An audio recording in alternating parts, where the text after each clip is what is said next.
السلام عليكم ورحمة الله وبركاته.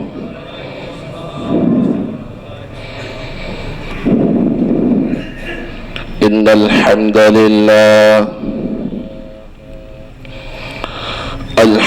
لله نحمده ونستعينه ونستغفره ونؤمن به ونتوكل عليه ونعوذ بالله من شرور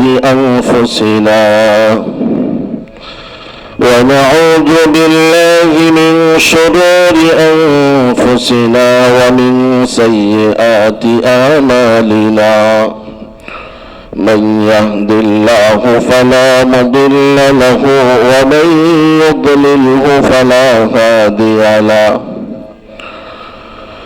وأشهد أن لا إله إلا الله وحده لا شريك له وأشهد أن محمدا عبده ورسوله.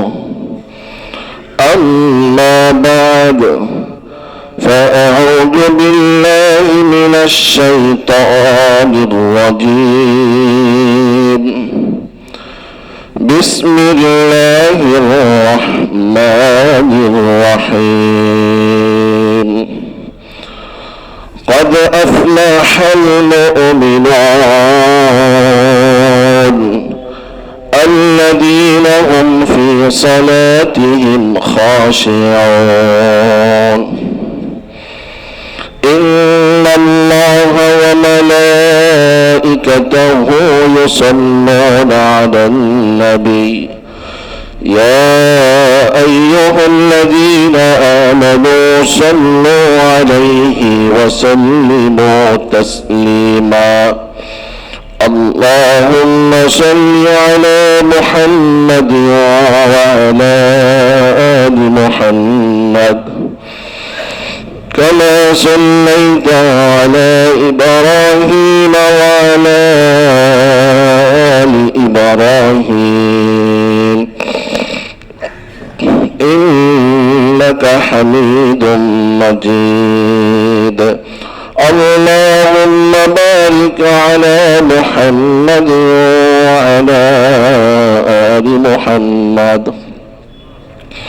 كما باركت على إبراهيم وعلى آل إبراهيم إنك حميد مجيد. سبحانك لا علم لنا إلا ما علمتنا إنك أنت العليم الحكيم. جزى الله عنا محمدا بما هو أهله. رب اشرح لي صدري ويسر لي أمري واحلل عقدة من لساني يفقهوا قولي. আলহামদুলিল্লাহ।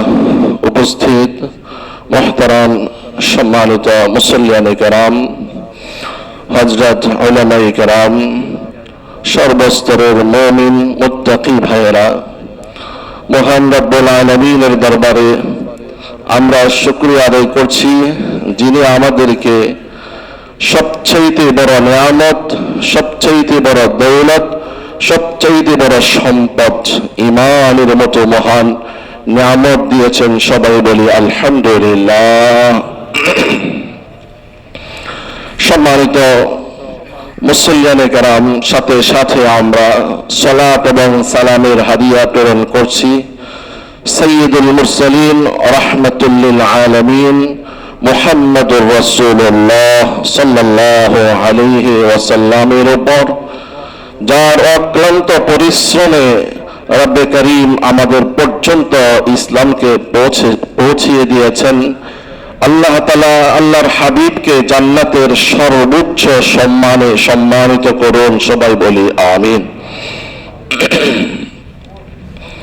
সম্মানিত মুসল্লিয়ানে কেরাম, আমরা গত জুমআয় একটি বিষয় শুরু করেছিলাম, সেটি হলো যে আমাদের 2026 সাল কিভাবে আমরা অতিবাহিত করব তার পরিকল্পনা। তাতে আমরা বলেছি প্রথম কাজ হবে আমাদের ঈমানকে নবায়ন, তাজদীদুল ঈমান।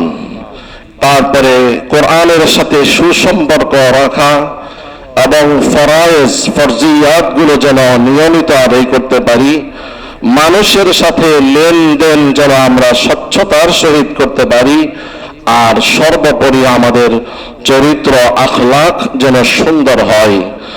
এইভাবে আমরা আমাদের জীবনকে সাজাবো। আমরা শুরু করেছিলাম প্রথম পয়েন্ট ঈমান নবায়ন, এই বিষয়টি সামনে রেখে আমরা বলেছি ঈমান, এই ঈমানটি আল্লাহ তাআলার পক্ষ থেকে অনেক বড় নেয়ামত। যে কোনো জিনিস যেরকম পুরাতন হয়, ঈমানও পুরাতন হয়। যে কোনো জিনিসকে যেরকম রিনিউ করতে হয়, এই ঈমানকেও রিনিউ করতে হয়। কি কি কারণে ঈমান পুরাতন হয়, দুর্বল হয়, এর 7টি পয়েন্ট নিয়ে গত জুমআয় আমরা আলোচনা করেছিলাম। যার একটি ছিল গুনাহ, গুনাহের কারণে ঈমান দুর্বল হয়। আরেকটি ছিল আল্লাহর জিকির থেকে গাফেল থাকা।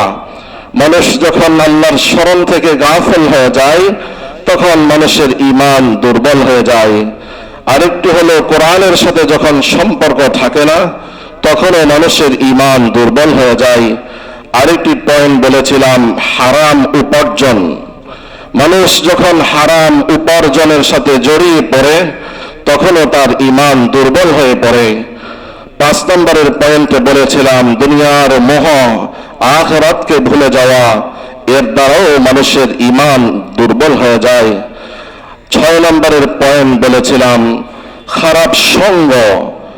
যদি যারা নাফরমান, যারা আল্লাহর পছন্দের না, সেরকম ব্যক্তিদের সাথে যদি সম্পর্ক থাকে, তখন ওই ঈমানদারের ঈমানও দুর্বল হতে থাকে। 7 নম্বরের পয়েন্টে বলেছিলাম যারা ফরজ ইবাদতে গফলতি করে, তাদের ঈমানও দুর্বল হয়। আজকে আমরা আলোচনা করব কি কি কারণে ঈমান সবল হয়, ঈমানকে কিভাবে নবায়ন করা যায়, ঈমানকে কিভাবে মজবুত করা যায়। আল্লাহ রাসূল সাল্লাল্লাহু আলাইহি ওয়াসাল্লাম ইরশাদ করেন, আল মুমিনুল কাবিয়্যু খায়রুম মিনাল মুমিনিদ যায়ীফি।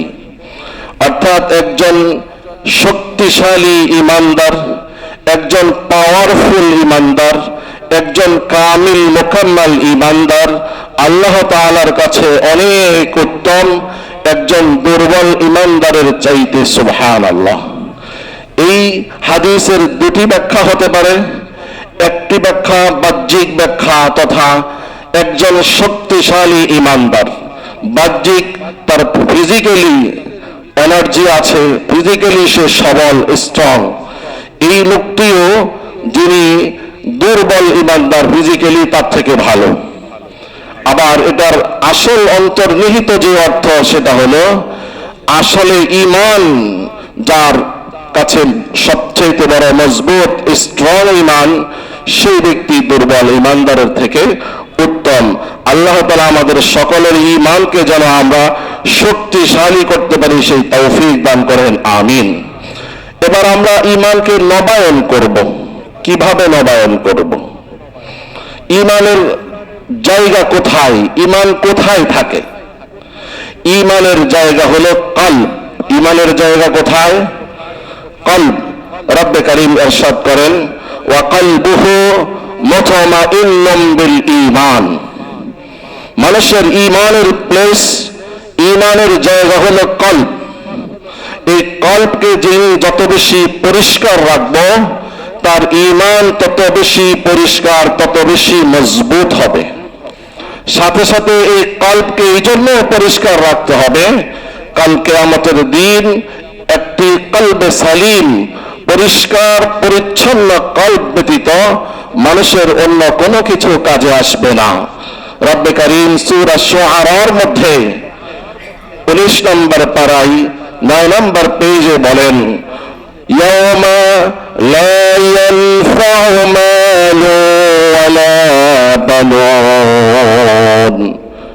সেই দিনকে স্মরণ করো যেদিন মানুষের সম্পদ, যেদিন মানুষের সন্তান, জনবল, ধনবল কোনো কাজে আসবে না। ইল্লা মান আতাল্লাহ বিকলবিন সালিম, শুধু কেবল সেই ব্যক্তি যিনি একটি পরিষ্কার পরিচ্ছন্ন কলবে সালিম নিয়ে উপস্থিত হবে, সেই ব্যক্তি কাল কিয়ামতের দিন নাজাত পাবে, মুক্তি পাবে। রব্বুল আলামিন আমাদের সকলের কলবকে কলবে সালিম হিসেবে কবুল করুন, সবাই বলি আমিন।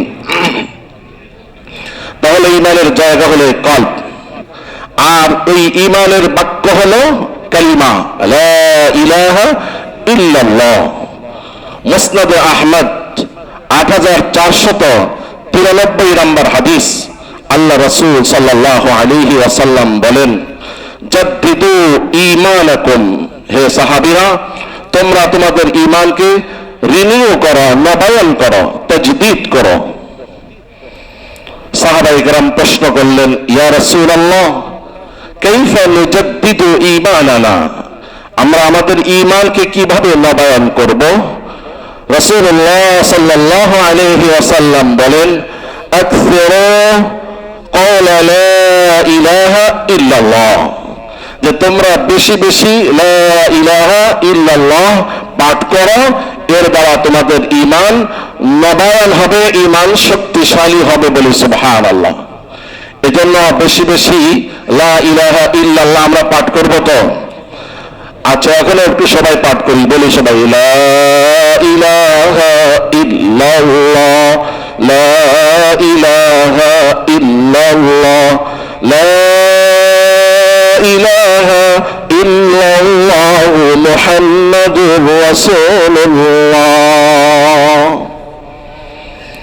সম্মানিত ভাইরা, হাদিসে আসছে, সহিহ হাদিস, যেই ব্যক্তি দৈনিক 100 বার এইভাবে ঈমানকে নবায়ন করবে, 100 বার লা ইলাহা ইল্লাল্লাহ পাঠ করবে, তার চেহারা পূর্ণিমার চাঁদের ন্যায় আলোকিত হয়ে যাবে। সুবহানাল্লাহ। অনেক মানুষ কালো, কিন্তু তারপরেও তার আমল ভালো, আর আমলের কারণে যে এক নূর হয়, ফোকাস, দেখবেন দেখতে অনেক সুন্দর লাগে কালো মানুষ হইলেও, কারণ তার কল্ব জিন্দা, তার কলবে সালিম। সেই ব্যক্তি দৈনিক এই তাসবিহ পাঠ করে 100 বার লা ইলাহা ইল্লাল্লাহ পাঠ করলে তার চেহারা, হাদিসে তো বলা হয়েছে কাল কিয়ামতের দিন পূর্ণিমার চন্দ্রের ন্যায় তার চেহারা উজ্জ্বল আলোকিত হয়ে যাবে। সুবহানাল্লাহ। কিন্তু তার নিদর্শন দুনিয়াতেও শুরু হয়ে যায়। এজন্য লা ইলাহা ইল্লাল্লাহ পাঠ করব। লা ইলাহা ইল্লাল্লাহ মুহাম্মাদুর রাসূলুল্লাহ। যখন আমরা জিকির করব, শুধু লা ইলাহা ইল্লাল্লাহর জিকির করব, মুহাম্মাদুর রাসূলুল্লাহর নয়। আর যখন পূর্ণ কালিমার নিয়তে পাঠ করব, ঈমান নবায়নের নিয়তে পাঠ করব, তখন লা ইলাহা ইল্লাল্লাহ মুহাম্মাদুর রাসূলুল্লাহ সহ আমরা পাঠ করব। অনেকগুলো হাদিসে একসাথে লা ইলাহা ইল্লাল্লাহ এই মুহাম্মাদুর রাসূলুল্লাহ সম্বলিত হাদিস আছে। এই যে আমাদের মসজিদের এখানে টানানো লা ইলাহা ইল্লাল্লাহ মুহাম্মাদুর রাসূলুল্লাহ, এইভাবে আমি আমার স্টাডিতে 54টি হাদিস পেয়েছি, বলেন সুবহানাল্লাহ। এই 54টি হাদিসের মধ্যে আছে একসাথে একই সেন্টেন্স, মাঝখানে কোনো ওয়াও, মাঝখানে কোনো ইন্না আন্না ছাড়াই একেবারে লা ইলাহা ইল্লাল্লাহ মুহাম্মাদুর রাসূলুল্লাহ। বাকি মাসআলা হলো জিকিরের সময় পুরাটা বলা যাবে না। যখন আমার ঈমান নবায়ন করব, সেই নিয়তে যখন পাঠ করব, তখন বলবো লা ইলাহা ইল্লাল্লাহ মুহাম্মাদুর রাসূলুল্লাহ। সম্মানিত ভাইরা, লা ইলাহা ইল্লাল্লাহর দ্বারা কি হবে? লা ইলাহা ইল্লাল্লাহর দ্বারা আমার দিল জিন্দা হবে, আর মুহাম্মাদুর রাসূলুল্লাহর দ্বারা আমার দিন জিন্দা হবে। দুটি শব্দ, একটি হলো দিল কলব, আর একটি হলো দিন ইসলাম। লা ইলাহা ইল্লাল্লাহ কো লা ইলাহা ইল্লাল্লাহ, এটা হলো গোপন একটি জিনিস, আপনি লা ইলাহা ইল্লাল্লাহর উপর আমল করছেন কিনা এটা গোপন, এটা সবসময় গোপন থাকে। আর মুহাম্মাদুর রাসূলুল্লাহ এটাকে গোপন করা যায় না, এটা প্রকাশ্যে এটা প্রদর্শিত হয়। অর্থাৎ আমি যে মুহাম্মাদুর রাসূলুল্লাহ বললাম এর দ্বারা উদ্দেশ্য হলো রাসূলের সিরাত দ্বারা, রাসূলের আখলাক দ্বারা আমি আমাকে সুসজ্জিত করব। তাহলে লা ইলাহা ইল্লাল্লাহর দ্বারা আমার দিল বনবে, মুহাম্মাদুর রাসূলুল্লাহর দ্বারা আমার জিন্দেগি বনবে। লা ইলাহা ইল্লাল্লাহর দ্বারা আমি গুনাহ মুক্ত হব, আর মুহাম্মাদুর রাসূলুল্লাহর দাওয়াত দিয়ে মানুষকে গুনাহ মুক্ত করব। সম্মানিত ভাইরা, এই জন্য লা ইলাহা ইল্লাল্লাহর মাধ্যমে আমাদের ঈমান নবায়ন হবে। যে যত বেশি পাঠ করব তার ঈমান তত বেশি তাজা হবে, তার ঈমান তত বেশি নতুন হবে। দ্বিতীয় নাম্বার পয়েন্ট, ঈমান নবায়নের দ্বিতীয় নাম্বার পয়েন্ট হলো তিলাওয়াতুল কোরআন। তিলাওয়াতুল কোরআন, কোরআনুল কারীম তিলাওয়াত করলে ঈমান বৃদ্ধি পায়। وَإِذَا تُلِيَتْ عَلَيْهِمْ آيَاتُهُ زَادَتْهُمْ إِيمَانًا। সূরা আনফালের 2 নম্বর আয়াত। আর যখন কোরআনুল কারীমের তেলাওয়াত করা হয় তখন মানুষের ঈমান বৃদ্ধি পেয়ে যায়। সুবহানাল্লাহ। কার ঈমান বৃদ্ধি পাবে? মুমিনদের ঈমান বৃদ্ধি পাবে, ঈমানদারদের ঈমান বৃদ্ধি পাবে। وَإِذَا مَا أُنْزِلَتْ سُورَةٌ فَمِنْهُمْ مَنْ يَقُولُ أَيُّكُمْ زَادَتْهُ هَذِهِ إِيمَانًا। যখন কোরআনুল কারীমের কোন সূরা নাযিল হয়, কাফেররা একে অন্যকে প্রশ্ন করে বলে, এই যে কোরআনের সূরা আয়াত নাযিল হলো, তোমাদের কি কোনো ফায়দা হয়েছে কিনা, উপকার হয়েছে কিনা? কাফেরদের কোনো উপকার হবে না। কিন্তু আল্লাহ তাআলা বলেন, فَمِنْهُمْ مَنْ يَقُولُ أَيُّكُمْ زَادَتْهُ إِيمَانًا فَأَمَّا الَّذِينَ آمَنُوا فِي قُلُوبِهِمْ। যারা ঈমান এনেছে, যাদের কলবের মধ্যে ঈমান আছে, তাদের ঈমান বৃদ্ধি পেয়ে যায়। সুবহানাল্লাহ। فَأَمَّا الَّذِينَ آمَنُوا فَزَادَتْهُمْ إِيمَانًا وَهُمْ يَسْتَبْشِرُونَ। মুমিনদের ঈমান শক্তিশালী হয়ে যায় এবং তারা সুসংবাদ গ্রহণ করে, জান্নাতের সুসংবাদ।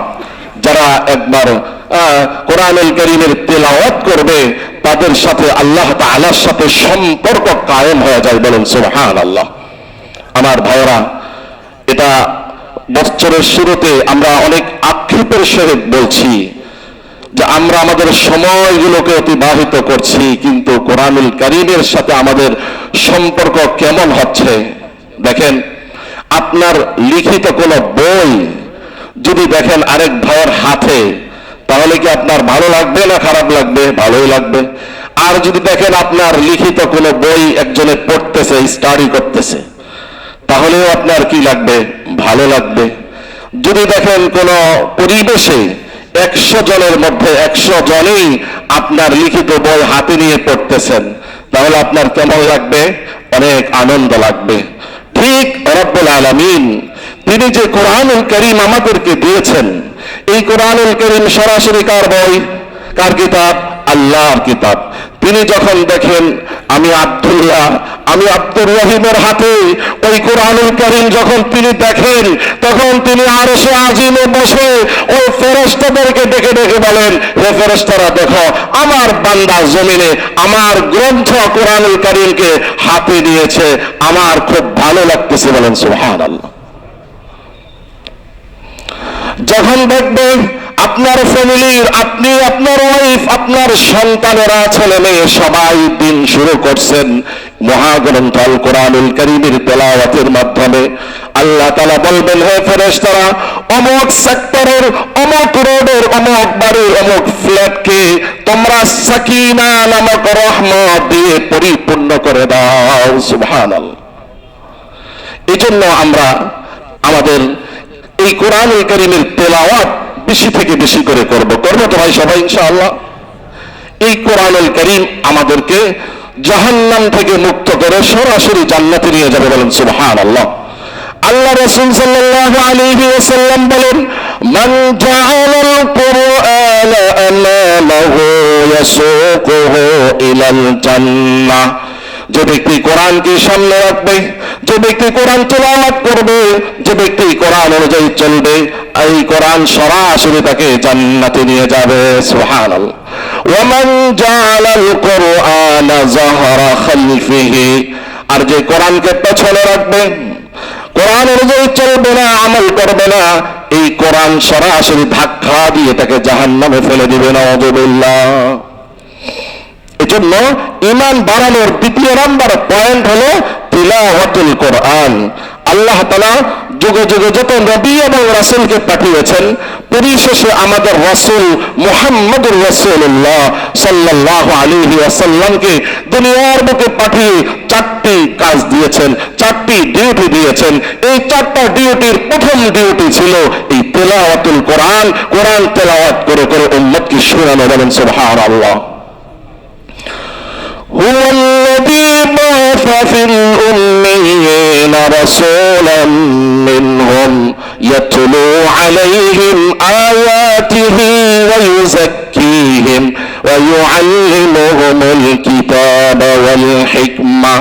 তিনি সেই সত্তা যিনি দয়া করে মায়া করে মানুষের মাঝে মানুষের মধ্য থেকে একজন রাসূলকে পাঠিয়েছেন, যে রাসূলের প্রথম কাজ হলো এই মহাগ্রন্থ আল কোরআনুল কারীম তেলাওয়াত করে মানুষকে শোনাবে। সুবহানাল্লাহ। কি বলেন, রাসূল এই কোরআন তেলাওয়াত করে শুনিয়েছেন কিনা? এজন্য কোরআন তেলাওয়াত করাও সুন্নাত, কোরআনের তেলাওয়াত শ্রবণ করাও কি সুন্নাত। মাঝে মাঝে ভালো তেলাওয়াত শুনবো, মাঝে মাঝে তেলাওয়াতকে ভালো করার চেষ্টা করব। এই কোরআনুল কারীম বিশুদ্ধভাবে শিক্ষা করা এটা ফরজ। বলেন ভাই, এটা কি ফরজ? এজন্য বিশুদ্ধ তেলাওয়াত শিখব।